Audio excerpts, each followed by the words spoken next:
क्या बांग्लादेश हिंदुओं के लिए अब असुरक्षित हो गया है?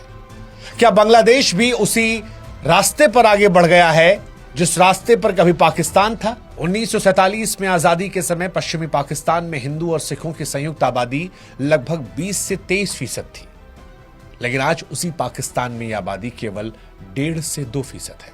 यह गिरावट एक आदेश या किसी एक दंगे से नहीं हुआ। दरअसल जनसंख्या जो है वो दंगों में घटती नहीं है, डर से घटती है। पहले डर पैदा किया जाता है, फिर असुरक्षा रोजमर्रा की जिंदगी में उतारी जाती है और फिर पलायन का दौर शुरू होता है और अंत में एक ऐसी खामोशी छाती है जहां समुदाय का नाम तो बचता है लेकिन उसकी आवाज और मौजूदगी लगभग खत्म हो जाती है।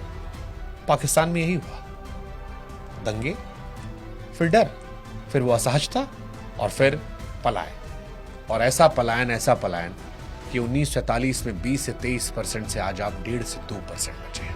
पाकिस्तानी कहानी चेतावनी है, आरोप नहीं है। और चेतावनियों को नजरअंदाज करने की कीमत जो है, याद रखिएगा, इतिहास जो है वो ब्याज समेत वसूलता है। इसीलिए जब बांग्लादेश की तुलना हम पाकिस्तान से कर रहे हैं तो हम डर फैलाना नहीं चाहते हैं, सिर्फ बताना चाहते हैं कि इतिहास से सीखिए। जब आरोप सजा बन जाए, पहचान अपराध बन जाए, तब किसी समाज का भविष्य सुरक्षित नहीं रहता। और आज बांग्लादेश में हिंदू समाज का भविष्य सुरक्षित नहीं है। आज सवाल यह नहीं है कि दीपू चंद्र दास को क्यों मारा गया, आज सवाल यह है कि अगली बार किसका नाम आएगा और कितनी जल्दी आएगा। और क्या तब भी इसे हम एक आइसोलेटेड इंसिडेंट कहेंगे?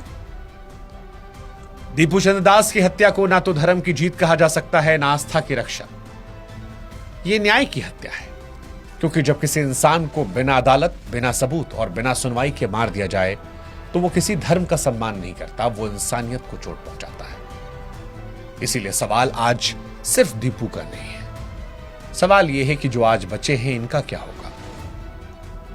क्योंकि अगर किसी मुल्क में, किसी देश में, किसी समाज में एक इंसान अपनी पहचान के चलते मारा जा रहा है तो खतरे में ना तो कोई धर्म है, ना कोई राज्य है, सिर्फ इंसान है।